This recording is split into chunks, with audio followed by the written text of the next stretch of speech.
안녕하세요. 화상관제의 홍인필 변호사입니다. 이번 시간에는 최근 이제 코로나 사태 종료 이후 저희들이 이제 관제인 세미나를 중단을 했는데 제가 이제 메모해 놓은 거를 한번 보여드리겠습니다. 세미나 주제 논의 정보 수집, 뭐가 좀 새롭게 대두되는 쟁점은 없는지, 개인 파산이 뻔한 사건일 수도 있지만 조금씩 뭔가 새로운 쟁점이 드러나고 있습니다. 그래서 이런 걸 잘 메모해 놨다가 추후에 관제인들끼리 아니면 신청 대리인들도 아니면 일반 채무자들도 잘 알아두면 좋을 정보를 한번 소개해 보겠습니다. 파산 면책 미아가 발생할 수 있습니다. 이것도 제가 이제 최근에 로톡 상담하면서 이제 발생한 사실을 좀 메모하는 건데요. 준결제권자로 경매 신청권이 없는 임차인의 임차주택을 관제인이 매각하지 않고 환가 포기 시 발생한 참상까지는 아니지만 일단 좀 과장을 했습니다. 과연 관제인과 판사는 이러한 결과를 예견이나 했을까요? 무슨 얘기냐면 채무자가 자기 소유의 집을 예를 들어서 2억짜리 집을 타인에게 임대를 한 겁니다. 임차인이 보증금 2억을 갖고 들어갔는데 그럼 당연히 이제 거기서 임대차 확정일자 다 있습니다. 대항력도 있고요. 주민등록도 인도했고 점유도 하고 있습니다. 근데 임차보증금 2억인데 매각을 하려고 했더니 매각 금액이 그 즈음입니다. 1억 9천에서 2억 변이 안 돼요. 전세금도 더 이상 올라가지 않았죠. 그런 상황에서 이제 관제인이 매각 실익이 없으니까 환가를 포기했습니다. 근데 그러니까 이제 임차 보증금을 못 받은 채로 임차인은 이사를 가버렸어요. 물론 이제 임대차 등기 명령을 했어요. 그 와중에 거기에 채무자가 다시 들어가서 살고 있습니다. 그랬을 때 지금 과연 그거를 경매 신청을 할 수 있을 것인가? 이런 그 임차인의 채무는 면책이 됐죠. 파산 채권자 목록에 들어가서 면책은 됐지만 그 경매 과정에서는 누군가 경매를 넣었을 때 해당 목적물에서 우선 변제권을 받을 수 있거든요. 만약에 그게 2억에 낙찰됐다. 2억을 받으면 되고 1억 9천에 낙찰됐다. 1억 9천을 받고 1,000만 원은 낙찰자한테 이제 대항력을 행사할 수 있죠. 그래서 지금 그거를 이미 이미 파산은 끝났습니다. 그럼 파산 관제인은 매각할 권한이 없죠. 파산 절차는 이제 끝났습니다. 채무자도 면책을 받았어요. 과연 그 임차인을 어떻게 보호해 줄 것인가? 임차인은 이제 나가고 그 주택은 임차보증금은 한국주택금융공사가 한국주택도시보증공사인가 거기서 인수를 했습니다. 그랬을 때 그 양수금인데 임대인을 상대로 소송을 해서 승소 판결을 판사는 내줘야지 강제징계를 할 수 있겠죠. 이런 걸 사실 예상을 못했습니다. 저도 지금 그런 비슷한 사건을 하고 있는, 이게 특히 갭 투자에서 이런 게 나오죠. 그래서 제가 지금 진행하고 있는 사건은 영등포에 오피스텔이 있습니다. 근데 임차보증금이 1억 9천인가 2억인데 안 나가요. 살 사람이 없습니다. 임차인이 한 200에서 300 얹어서 살라 그래요. 그거라도 팔면은 300 정도가 파산 관제인 통장에 들어오니까 채권자들한테 그걸 나눠주면 되는데 그것도 지금 아주 되게 어렵습니다. 그러니까 오피스텔 같은데 그런 사태가 많이 일어납니다. 이런 경우에 이제 결국은 관제인이 형식적 경매를 했었어야 되는데 형식적 경매를 하면 또 돈이 들죠. 한 300, 400 들기 때문에 관제인이 한값 실익이 없어서 포기한 것도 나름대로 정당합니다. 근데 뭔가 분쟁을 완전히 끝나지 않은 채로 파산이 종료가 됐기 때문에 이제 문제가 발생하는 겁니다. 이런 사안이 많을 것으로 예상됩니다. 이거에 대해서도 한번 의논을 해보고 어떻게 처리하는 것이 가장 좋을 것인지, 그 이후에 후속 절차에서 소송 시 법원은 어떤 판결을 내려야 되는지, 이런 게 이제 향후에 문제가 될 수 있습니다. 이거는 이제껏 한 번도 발생을 예상을 하지 않은 새로운 현상입니다. 이런 거는 지금 같은 임대차 보증금이 더 이상 상승하지 않고 임대차 보증금이 매매가하고 거의 근접했을 때 이런 문제점이 드러나는 거죠. 부동산이 꾸준히 오른다 그러면 누군가 사겠죠. 두 번째, 신탁재산에 대한 환가, 가압류와 압류 절차. 관제인 정윤종 변호사가 뭔가 일을 내고 있습니다. 이건 이제 정 변호사님이, 저하고 같이 하는 정 변호사님이 신탁재산에 대해서 이제 소유권 이전 등기 청구권을 가압류하고 압류 및 전부명령 혹은 추심명령, 신탁 원부상의 우선수익자, 공동수익자, 1순위 우선수익자, 이 어떤 배당을 어떻게 하는 것인지 이걸 지금 실제 하고 있습니다. 그래서 나중에 신탁재산에 대한 환가에 대해서도 뭐 어떤 분이 저한테 물어보는데, 그 부분은 이제 좋은 정보는, 잠깐만요.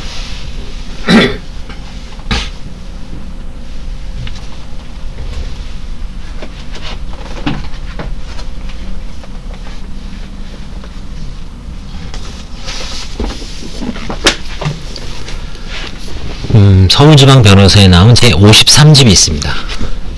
정 변호사님이 알려주는데 53집에 신탁 수익권 압류 효력 범위 해서 147페이지에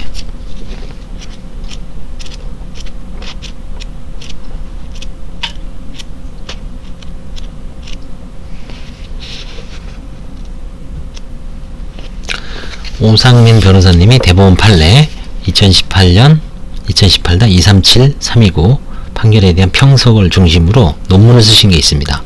신탁 수익권 압류 효력 범위. 그래서 이걸 나중에 혹시 참조하시면 돼요. 그래서 저 논문하고 그 다음에 이제 정 변호사님이 나중에 이제 이 부분을 이제 한번 리서치 해갖고 이런 비슷한 사건을 갖고 계신 분은 도움을 받을 수가 있습니다. 일단 지금은 이제 정보를 좀 수집하는 중이고요. 그래서 이 정도만 해도 좀 상당히 도움이 될 겁니다.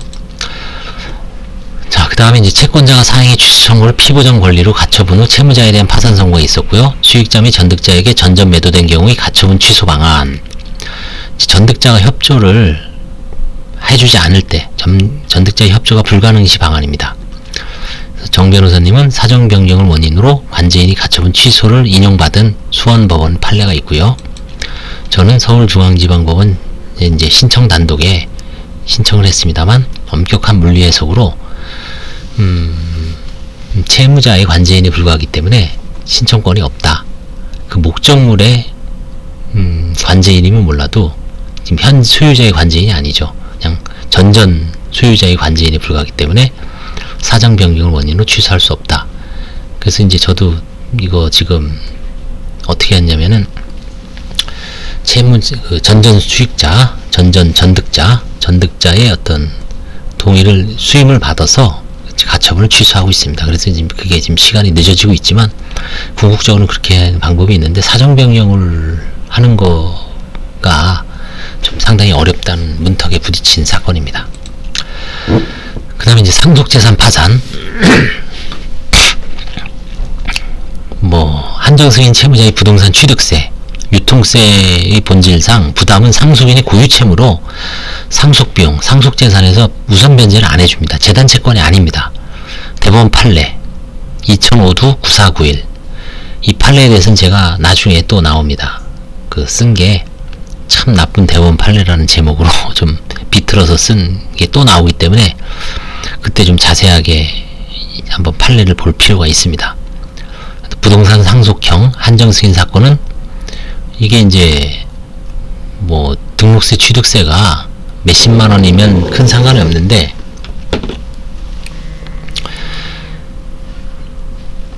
몇십만 원이면 상관없는데 몇백만 원, 몇천만 원, 몇 억이 나오는 사건도 있을 수 있습니다. 그런 경우에는 한정승인 채무자는 상속재산에서 다 변제해 주겠지라는 취지로 한정승인 하는 거죠. 근데 자기 재산에서 자기 돈으로 내라. 그렇죠? 이래 청천벽력이죠. 아무튼 그 근거는 대법원 판례가 있습니다. 2005-9491 유명한 판례입니다. 참 나쁜 대법원 판례라고 제가 명명을 했지만 나중에 한번 원문도 찾아보시기 바랍니다. 그 다음에 상속재산에서 장래비용의 합리적 범위가 문제가 됩니다. 저도 이번에 상속재단을 이제 환가하는 데 있어서 돌아가신 분이 보증금 한 2천에다 예금 400, 그 다음에 이것저것 해서 한정승인 목록에는 3,600으로 돼 있는데 실제 환가를 보증금 까이고 월세 까이고 하니까 2,800만 원을 채무자가 찾았습니다. 그래서 그거를 아들한테 줘서 이제 보관하고 있다가 제가 그걸 개원해야 된다, 토해내야 된다 하니까 2,800을 현실적으로 다 토해내기는 너무 힘들어요. 그래서 1,800만 원만 토해내게 하고 화해계약을 체결하고 1,080만 원은 장례비를 인정해 줬습니다. 관제이 뭐 재량일지 어쩐지 모르지만 그래서 1,800만 원만 현실적으로 상속재산을 반환받았습니다.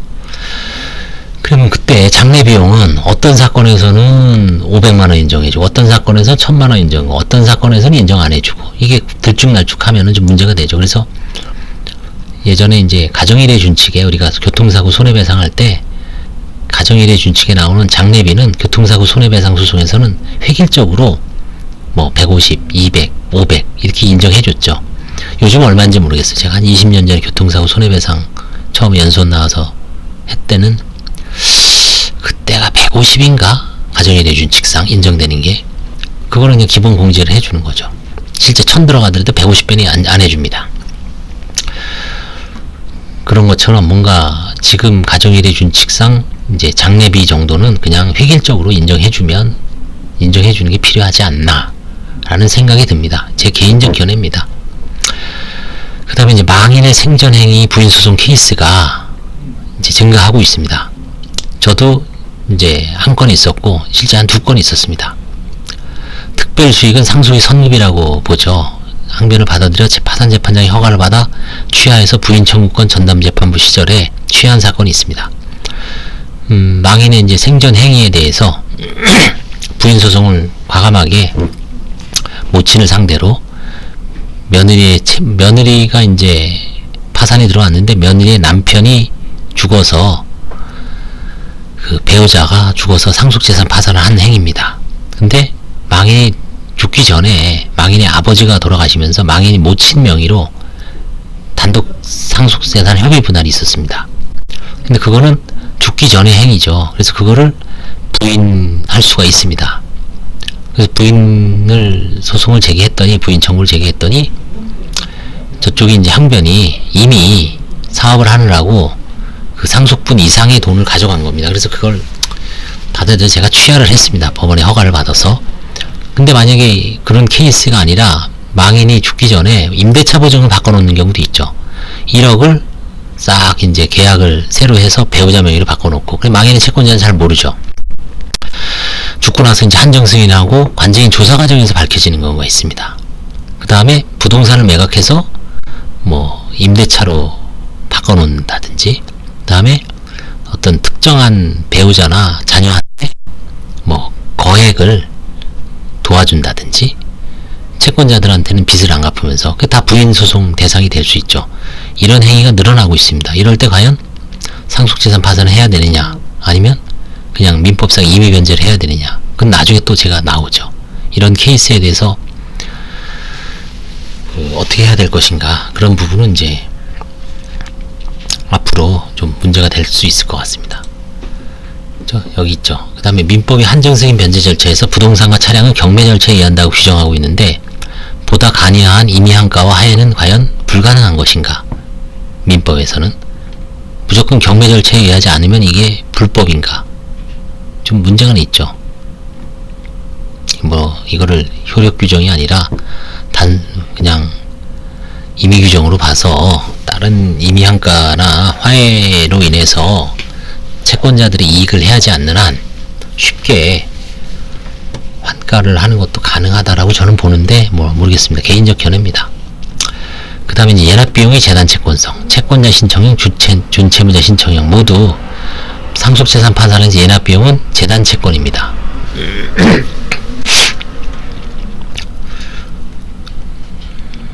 이런 거는 이제 관가를 했는데 저도 이제 그 재단채권으로 변제를 해야 될 것 같습니다. 그 다음에 이제 상속재산 파산에서는 압류금지 및 면제재산 규정이 적용이 안 된다는 게 이제 통설입니다. 근데 간혹 상속재산 파산을 한 채무자 중에 그 채무자 중에 망인과 같이 어렵게 사신 분이 있습니다. 보증금이 한 2, 3천, 면제재산 범위죠. 수도권은 3,700까지니까. 그런 경우에 망인의 재산이었죠. 그거는. 그런 경우에는 망인 압류 금지가, 망인의 생전 채권자들은 압류를 금지하죠. 그 다음에 이제 면제재산으로 신청을 해도 법원에서는 받아주지 않죠. 그래서 이 두 가지가 다 적용 안 된다는 게 통설입니다. 하지만 뭐 압류금지는 적용돼야 되고 면제재산은 적용되지 않는다는 절충설도 있고요. 아무튼 이것 때문에 좀 망의 그 동거인이 어려운 처지에 처하는 경우이기 때문에 주의해야 됩니다. 그 다음에 이제 법 566조에 의하면 중과실에 기한 생명, 신체 손해배상 청구권은 비면책 채권을 규정하고 있는데, 배우자의 과거 10년 전에 이제 뭐 음주 뺑소니에 대해서 보험회사로부터 이제 수억 원의 청구를 당하신 분이 미처 상속 포기를 못하고 혹은 한정 승인을 못하고 단순 승인했을 때 채무자 본인이 파산 면책에서 면책이 가능할까? 이게 이제 대립이 있을 수 있습니다. 승계설, 비면책 채권 성질 그대로 승계한다. 근데 이제 제한설은 이게 일신 전속적 권리이기 때문에 법문의 채무자의 불법 행위를 명시하고 있고, 본인의 행위에 대한 책임의 확대를 제한하는 것이 채무자회생법의 취지, 일종의 책임을 제한하고 갱생을 위해서, 이런 경우에 봤을 때 제한을 하는 게 타당하다라는 제한설이 있을 수 있고, 아니다, 상속 포기와 한정 승인으로 승계를 차단할 수 있었는데, 책임을 면할 수 있었는데 그렇게 하지 않았기 때문에 비면책 채권 성질 그대로 승계하기 때문에 채무자가 면책을 받을 수 없다. 아마 제한설이 맞지 않을까 싶습니다. 그래서 파산 관련 실무에서 부딪히는 이런 문제에 대해서 제가 이제 늘 이거 다시 아마 반복을 할 겁니다. 아이디어 차원에서 아마 계속 글을 쓰기 때문에, 메모 위주로 쓰기 때문에 향후 좀 이런 게 상속재산 파산이나 향후 파산 세미나에서 문제가 된다는 것을 좀 염두에 두시고 한번 잘 생각을 해보시기 바랍니다. 감사합니다.